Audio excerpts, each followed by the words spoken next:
Muy bien, continuamos aquí en Portada. Tenemos una mesa de análisis para comentar de todo, sobre todos esos temas políticos que anunciamos junto con los titulares, y nos acompaña primero Eric Sablich, que es periodista y analista político y abogado también. ¿Qué tal, Eric? Hola, Mario, ¿cómo estás? Nos acompaña Pedro Gamio, que ha sido viceministro de Energía, pero además también un político, él mismo, durante varios momentos de su Lo fuimos. vida. En la universidad no, pero bueno, sí ha sido viceministro, es con esa, digamos, con esa disposición de participar en un gobierno, ¿no? Y también Gonzalo Segarra, nuevamente periodista y ahora analista político. ¿Tú eres economista, no? No, abogado. Abogado. Lo digo porque estaba en Semana Económica, era el director de Semana Económica. Muy bien, buenas noches, caballeros, ¿cómo están? ¿Qué impresión tienen de este anuncio de Keiko de que no va a participar de las elecciones? ¿Nos sorprende? ¿Ustedes pensaron que iba a ser así, que ella iba a encabezar la lista por Lima? Digamos, había razones para especular que quisiera hacerlo, ¿no? Por un lado, sigue siendo, digamos, a pesar de que tiene un voto negativo muy fuerte, quien más caudal electoral podía aportar, y por otro lado, probablemente está interesada pues, en la inmunidad parlamentaria, ¿no? Que sigue vigente, tal, en su versión maximalista, digamos, no se ha podido cambiar todavía. Así es. Entonces, habían razones para especularlo, pero aparentemente yo también tenía, por otro lado, la información de que estaba muy concentrada en tratar de conseguir su libertad, ¿no? Que es lo que ella, de alguna manera, también sugiere en ese tuit. Que aparentemente es algo que se decidirá en el Tribunal Constitucional, sí, claro, a lo largo de este mes, ¿no es cierto? Sí. Sí. Hacia la quincena, ha dicho hacia la quincena, me parece, o el 20, ha dicho el Tribunal Constitucional. Pedro, ¿a ti qué te parecía esa posibilidad? ¿Creías que era algo factible, que iba a ir por ese camino el fujimorismo y particularmente Keiko Fujimori? Dentro de un frío cálculo político, sí, tiene una lógica, pero una persona sometida a un proceso por lavado de activos, con problemas tan delicados y que afectan su libertad personal de una manera seria, afectan a su familia, creo que ha tenido que sopesar, porque si ella encabezaba la lista, iba a estar definitivamente en el centro de la acción política. Y era una situación bastante complicada, más aún por el hecho de que no es un proceso simple, es un proceso complejo, con muchos actores, y donde incluso la Fiscalía ha pedido que se suspenda la organización. Claro, entonces, y en el caso del humanismo ha pedido que se la disuelva. Así es. Sí. Pienso que no es un pedido alegre. Tiene que haber un sustento que lleve a una cosa tan extrema.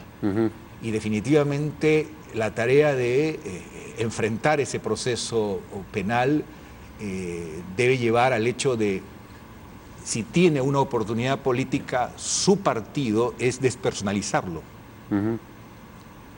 Si es que ella ha cometido errores o ha cometido actos irregulares, ¿no? A mí me permito discrepar ahí con eso de que si es por algo, no. Ya la Fiscalía nos ha demostrado que es temeraria cuando quiere ser temeraria. Es decir, yo no tan fácilmente presumiría que porque lo ha pedido es porque tiene buenas razones para hacerlo. Varias de los pedidos de medidas cautelares, y para ir no al caso más emblemático para mí, pero a uno que está más bien vigente, los de los árbitros, algunos de los árbitros, sí, que ahora se están discutiendo, no tienen pues ni pies ni cabeza, no tienen ningún sustento. Sin conocer el detalle, de primera impresión, a mí me parece una barbaridad, y lo digo sin ser ni humanista ni fujimorista, y más bien sintiéndome en la antítesis de ambos movimientos, sí, que es una barbaridad pedir, primero, tratar a un partido como una organización criminal. Una organización criminal es una organización que se crea para delinquir. Un partido, por definición, y lo ha demostrado el Partido Humanista, que ha sido gobierno, se creó para tomar el poder. Que entre sus miembros haya delincuentes es otra discusión, que evidentemente la podemos tener y tal vez en eso la Fiscalía sí tenga buenos argumentos.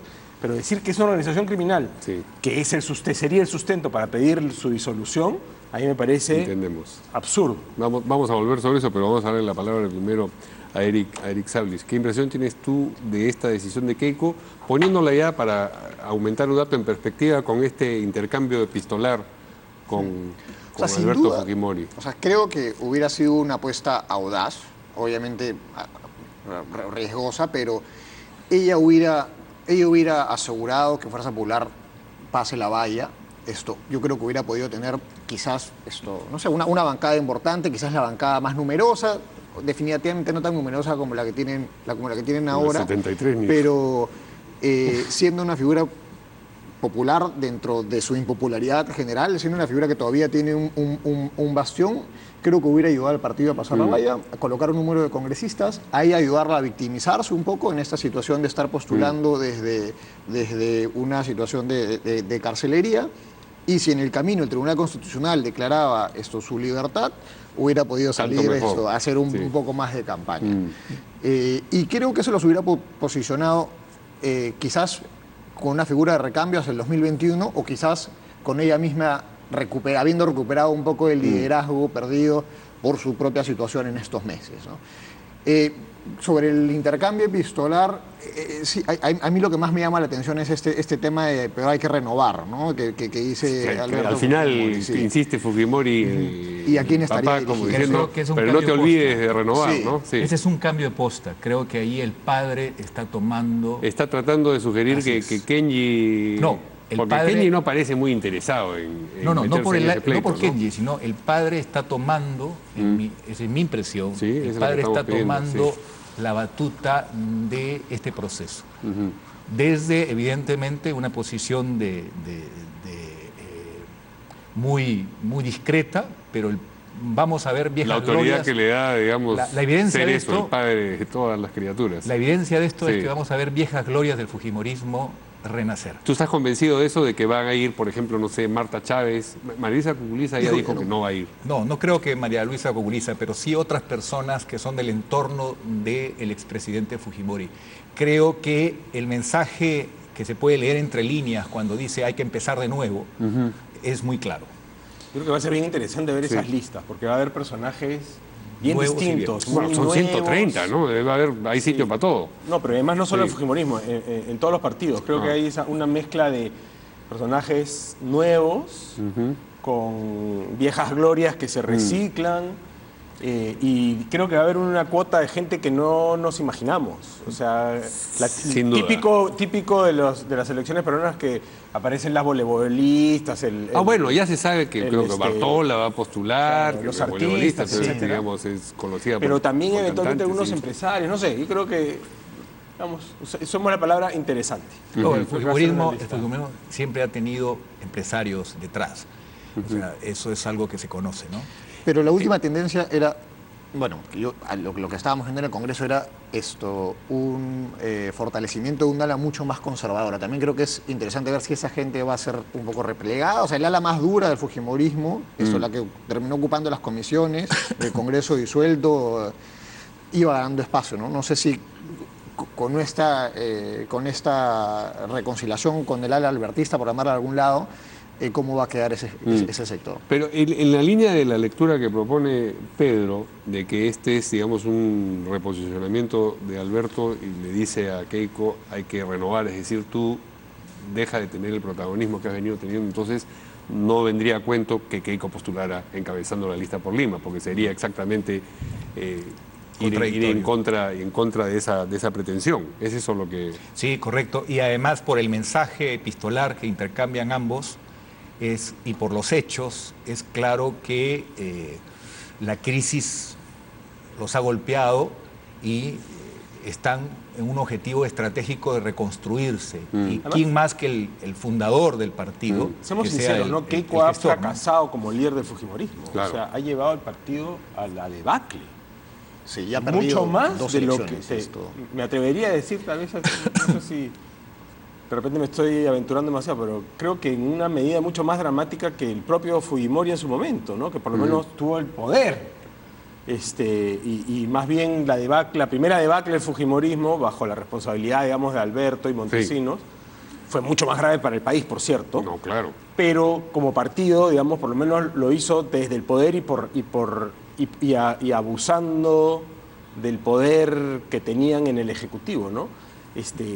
Acá parece una autodestrucción por las puras, la que se ha logrado bajo Keiko. el liderazgo de la propia Keiko, ¿no? Entonces, en la línea de la renovación, no suena pues descabellado decirle... Ahora, volviendo a las cartas... Perdió 2 elecciones. Sí, claro. Y después destruyó el partido, y en el camino casi destruyó el país, ¿no? Sus hechos políticos son más graves. Creo que no es un problema personal, es un problema de defender actitudes y personas que tienen compromiso con aquello que la mayor parte del país quiere cambiar, que es la corrupción. No, sin duda. Entonces el problema de fondo es ese. Y vayamos más allá, o sea, no destruyó el país, porque pues no está destruido hoy día, pero nos hizo perder pues la oportunidad del siglo. No, bueno, sin duda. En términos de la confluencia de disposición que había, un momento liberal, digamos, No, y fue comillas. perseverante y contumaz en esa actitud, ¿no es cierto? O sea, Le decían, ya pasaron las elecciones. 2016 fue un momento, no digamos, pasaban. liberal en el Perú. La gente votó claramente por una opción que rechazaba, ¿no? El anacronismo, elitista, qué sé yo. Y eso lo torpedeó deliberadamente Keiko Fujimori, supuestamente asesorada por Pierre Figal. Bueno, pero finalmente la responsabilidad es del líder, no de los Sí, claro, asesores. pero yo sé que la corrupción no tiene un partido político, pero claro. el comportamiento sistémico del fujimorismo como mayoría absoluta en el Congreso, ese blindaje en la Comisión de Ética, ese negarse a una serie de medidas de importante reforma del Estado, ha sido no una actitud conservadora, ha sido defender un establishment de privilegios y de corrupción. Ese es el problema de fondo, creo yo. Incluyo eso ahí. Ahora, en este intento de renovación, sin embargo, si uno lee las cartas, tienen la posición cómoda de responsabilizar a terceros, porque dice, han intentado separarnos, no será la primera ni la última vez, que personas interesadas, en fin, que es como soplar la pluma. Si no parten de asumir que son ellos los que han generado lo que... Diría que uno de los dramas de este país es estar sometido pues a los vaivenes de esta familia shakespeariana, ¿no? Que es el Rey Lear, dices tú, ¿o qué? Entre otros, ¿no? Sí. Es terrible, ¿no? O sea, cómo el país tiene que estar sometido a que estos señores, el papá, la hija, el hermano, la madre, en fin, todas sus patologías emocionales y psíquicas. Pero entonces, claro, en el 2011 se revistió Keiko de institucionalidad, dijo que había creado un partido, y yo siempre he encomiado ese esfuerzo que ella hizo, que es además la que la llevó a tener 73 congresistas. Claro, la primera vuelta del 2016 era éxito pleno. Había hecho una mucho mejor primera vuelta que la del 2011. La segunda vuelta fue peor que la del 2011, que ya había sido mala. Y la pierde en la última semana ella sola. No, la vino perdiendo, ¿no? Digamos, hubo declaraciones de distintos candidatos al Congreso ya elegidos, entre ellos el actual ministro de Cultura, que dijo que iban a sacar las leyes como por un tubo, pero la puerta grande por la que iba a salir Alberto, todo ese tipo de cosas. A una semana de las elecciones y antes del debate igual tenía unos 5 puntos de ventaja. Y viene el problema con el video. Además, seamos sinceros, ¿no? PPK era el candidato ideal para ganarle. Era muy fácil ganarle a PPK. Claro, que también hizo lo suyo durante esa... Ella perdió se fue una semana a Estados Unidos. Y contra Pablo Kuczynski en el 2016 eran dos candidatos en los que en principio les debería ganar. Y después ha dilapidado un Congreso que era dominado por Fuerza Popular, que ha terminado siendo disuelto en muy buena medida por responsabilidad del Fujimorismo. O por lo menos nadie ha protestado realmente porque está muy irritada la gente con ese Congreso, ¿no? A lo que yo digo es que si en el Perú tenemos pues una tradición triste de caudillismo, la del Fujimorismo tiene la adicional de que es un caudillismo dinástico, ¿no? Entonces es peor, porque los caudillos, como probablemente todos los líderes, son personajes psicológicamente complejos, pero ya imagínate una dinastía. Entonces es un poco dramático, ¿no? ¿Cómo llegó la mayor parte de gente al Congreso sin ser militante del partido político? ahí hubo un acuerdo de quién aportaba más. Bueno, eso es lo que suele ocurrir. Entonces, lamentablemente... En todos los partidos hay eso, ¿no? Sí, pero antes del 5 de abril del año 92 había un poquito de mayor articulación política en el país. Era más respeto a ciertas prácticas. Hemos retrocedido. Hoy prácticamente los partidos políticos tradicionales están en una situación de casi cercanos a un estado de cuidados intensivos. Vayamos a otro asunto. Las medidas anunciadas en doble discurso por el presidente de la República y el presidente del Consejo de Ministros. ¿Qué te parece a ti, Eric? ¿Constituye una especie de plan de trabajo realmente? ¿O son shopping list, como le han puesto, creo que es una declaración de buenas intenciones con un claro contenido de agenda social. Y no todas buenas. Y con el ánimo de seguir manteniendo la popularidad, ¿no? De propuestas cercanas a la ciudadanía, que va a ser difícil ejecutar, que no necesariamente son buenas, pero que generan, que suelen ser recibidas positivamente. Aumentemos el salario mínimo. Las pensiones de los jubilados. Las pensiones, el tema de, claro, el aseguramiento universal en salud. Que vamos a ver cómo esa es la más difícil de todas, creo, ¿no? Y sin hablar del hecho, sin atajar el problema de que el sistema de salud ya es un desastre. Entonces podemos decir que vengan 4 millones de personas más, estupendo, pero ¿cuál es la tensión actual? ¿De dónde vienen los recursos? ¿Cómo se justifica el salario mínimo? ¿Va a impactar o no en la formalidad? Creo que nuevamente es un ejecutivo y sin mencionar a más temas de cómo crecemos, cómo hacemos crecer la economía, en todo caso, para financiar esta nueva agenda social, ¿no? Y es un ejecutivo sin un norte claro, tratando de sostener su popularidad. ¿Buscando popularidad para los pocos meses que quedan, o tú eres de los que habrían sospechas sobre un intento de que eso se extienda en el tiempo? No, yo no creo que Martín Vizcarra esté buscando quedarse más allá del 2021. Sí creo que quiere pasar como, no sé, este presidente trascendente que luchó contra la corrupción, irse con alta popularidad, mantener un espacio político, quizás pensar en el 2026, sin tener nuevamente un norte claro sobre lo que quiere hacer, que esté presentando un plan de gobierno, un plan de trabajo al año y medio, de asumir la gestión y quedándole un año y medio de mandato. De por sí ya era un poco un sinsentido.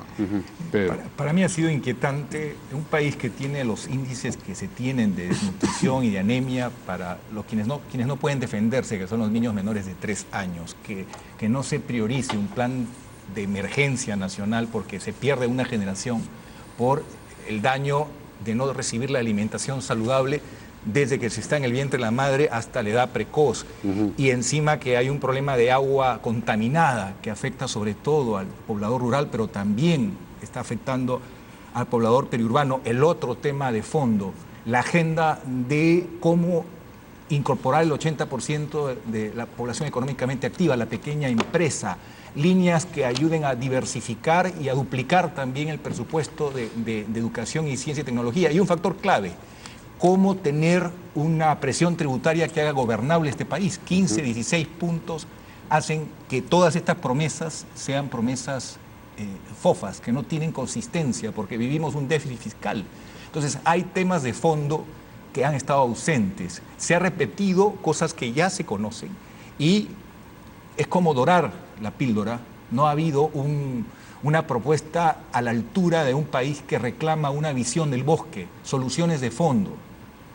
Pero tampoco se puede esperar de un gobierno que va a durar un año y medio y que no tiene equipo de gobierno, ni siquiera plan de gobierno tenía, digamos, el de PPK evidentemente no lo han hecho suyo, que soluciona cosas tan de fondo. Además yo tengo una pequeña diferencia con lo que dice Eric. Yo también creo que el presidente Vizcarra no tenía planeado esto de que la ultraderecha dice que se quiere quedar, que es dictador. Yo creo que sinceramente no lo ha querido hasta ahora, pero no subestimemos el poder corruptor la capacidad corruptora del poder mismo. Corruptora, en un sentido amplio, no que se vuelva, no de coima, sino de corrompe las buenas intenciones. Claro. Y fíjate tú una cosa. A ver. con todo lo bien intencionados que yo creo que son algunos funcionarios importantes de este gobierno, la ministra de Economía, por ejemplo, están mal utilizando los decretos de urgencia. Los decretos de urgencia no pueden ser sobre materia tributaria. De repente hasta conviene que sean sobre materia tributaria y se prorrogan algunos beneficios tributarios. Pero lo cierto es que no pueden. Pero lo cierto es que no pueden, Claro. y es indiscutible que no pueden. No, yo no sé yo ahí quién- discrepo. Yo sí creo que la restricción en materia tributaria aplica a un régimen general, pero que... No al interregno parlamentario. que cuando estamos eso en es el un interregno- conejo sacado una chistera. No, ahí discrepo. Para mí esto ¿De dónde? está en la Constitución. O sea, No, y no, en la y no está Constitución y no dice- está la excepción. La excepción está prevista solamente en materia económica y financiera en cuanto a decretos de urgencia, régimen general, digamos, no en una situación anómala como la actual. No es pero verdad. cuando Perdóname, se dice, no es verdad que cuando lo, se que lo dice- regule una parte distinta de la A ver, Constitución. vamos en orden. Cuando quiere se decir dice que- esto, en el interín, en el interrecto, gobierno, el Ejecutivo, mediante decretos de urgencia, no se establecen esas restricciones. Entonces yo sí creo que el tema, No es en todo así. caso, es discutible. No es discutible. Bueno, cuando Los alguien dice decretos- que nada es discutible, es un problema, ¿no? perdóname, Porque es ya que- cuando somos porque los dueños de la verdad es Constitución difícil. clara, dice para que Para mí la Constitución también es clara. Escúchame, para que sea como tú dices, tendría que decir mediante decretos de urgencia especiales que serán distintos de los de cuando hay Congreso. Pero no lo dice bajo decretos de urgencia. Por tanto, se remite a la definición general de decretos de urgencia. Y la definición general de decretos de urgencia en el Perú es en materia económica financiera y no pueden ser O sea, tributarios. yo creo que hay temas que no debería estar aprobando este gobierno mediante decretos de urgencia. De pero hecho, la mayoría de uno laboral constitucionalistas que han dicen metido se puede. acá ha anunciado el premier Ceballos que van a introducir un cambio en la norma sobre remuneración mínima ¿Cómo se vital calcula la remuneración mínima? para que sea revisable Cada 2 años. Cada 2 años. Bueno, eso es una traición a la lógica del decreto de urgencia, porque el decreto de urgencia, por definición, es transitorio. Es no para puede establecer una una cosa, regla claro, estructural. así es. Pero en verdad, políticamente hablando, reina la ambigüedad. Ese es el signo con tía María, ambigüedad. Bueno, eso ha sido casi un síntoma ese mismo día, además, ¿no?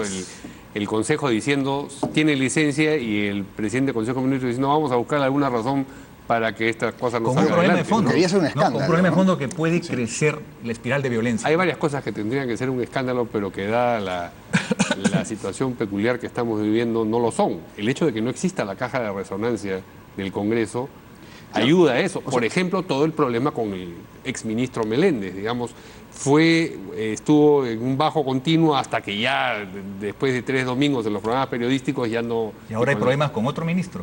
Con la ministra de Salud. O sea, la ministra de Salud El problema de Sí. parientes en Claro. dos instituciones. Ujú, ¿No? sí. Y sobre tía María, el primer ministro básicamente está diciendo, bueno, a ver qué le encuentra la UEFA a este proyecto para bajárnoslo. Sí, claro.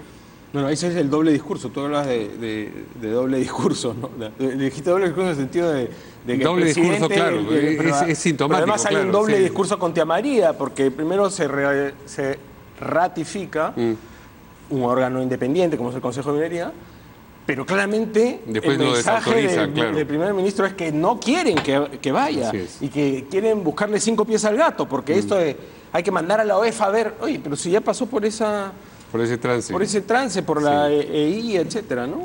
Hay también en el decreto de urgencia sobre la obligatoriedad de los genéricos en las farmacias privadas un problema constitucional, ¿o no? Podría haberlo, sí. Lo que pasa es que, claro, es impopular que lo digan, pero podría el Colegio Farmacéutico Y un plantear una problema acción de- práctico, según hecho, me se opinan han los opuesto. expertos, sobre las pequeñas boticas, sobre todo por el tema de mantener un stock mínimo. Pero sí, debería alguien en algún momento estar defendiéndose respecto de ese decreto de urgencia mediante una acción. Además, No, no y hay solo un tema de se- fondo. El tema de A fondo ver. que el Estado es el Así es. principal comprador. Sí. Si el Estado supiera Y el principal vendedor también. hacer valer su posición de dominio en el mercado farmacéutico, No habría ese... habríamos encontrado una solución para evitar el perjuicio que hay hoy de medicinas caras o medicinas inaccesibles. La política de genéricos es una política que existe en países desarrollados. El problema del Perú es la gestión. Es como el tema de promover el gas, y el propio Estado no ha hecho mucho o ha hecho muy poco por la propia flota del Estado, o el problema eléctrico. Hoy tenemos Pero en Perú ya hay que obligación 7 millones de usuarios pagan el doble de la energía eléctrica que 1.800 grandes consumidores. Hay una distorsión. Esa es una distorsión que debe ser atendida. Hay 1000 problemas que se van acumulando. Yo creo que... Pero siempre se van al remedio que más facilón, ¿no? Entonces es como la remuneración mínima. La gente está sin plata, subamos la remuneración, pues. Claro. La gente no tiene medicinas, obliguemos a las farmacias privadas y no es así, o sea, el Estado atiende el 80% de la demanda. Y luego hay un tema con una ley de bioequivalencia, o sea, los genéricos del Perú son cualquier cosa.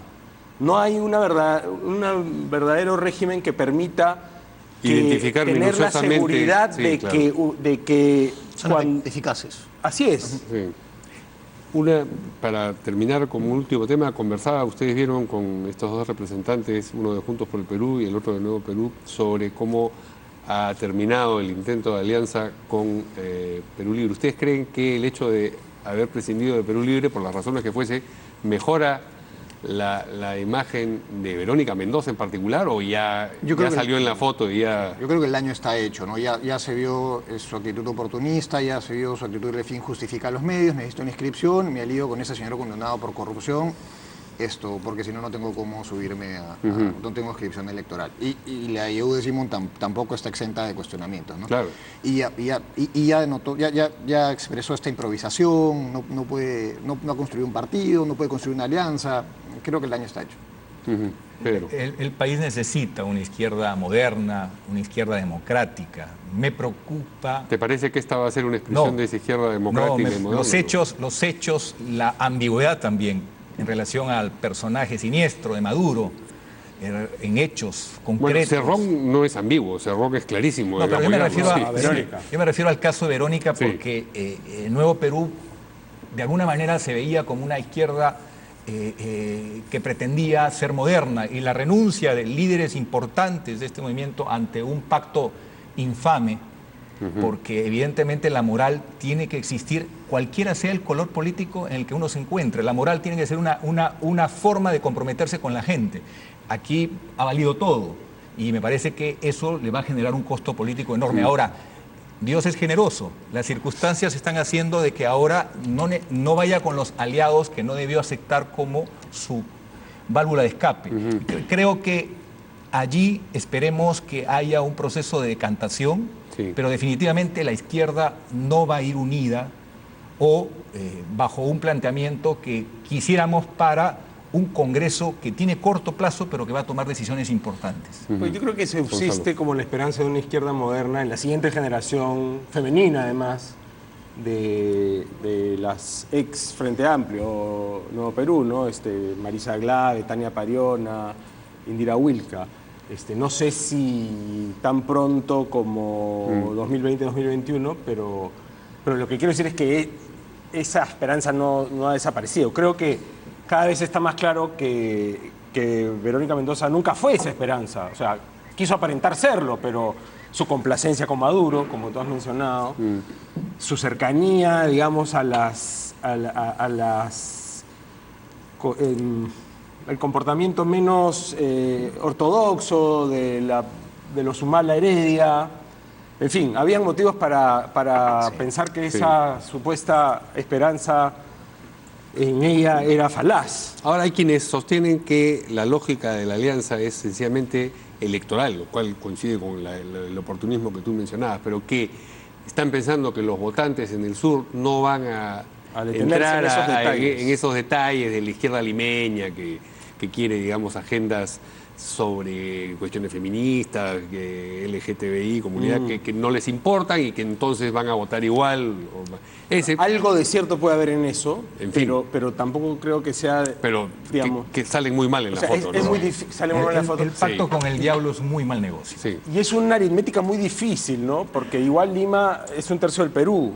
Y claro, la izquierda en Lima es una porción pequeña, pero si se compara, digamos, la cantidad de votos, ese 10%, que esa porción pequeña, digamos, de Lima versus el X% en el sur. Muy bien. Los acompaño, caballeros, a que veamos nuestra sección Así es la Nuez.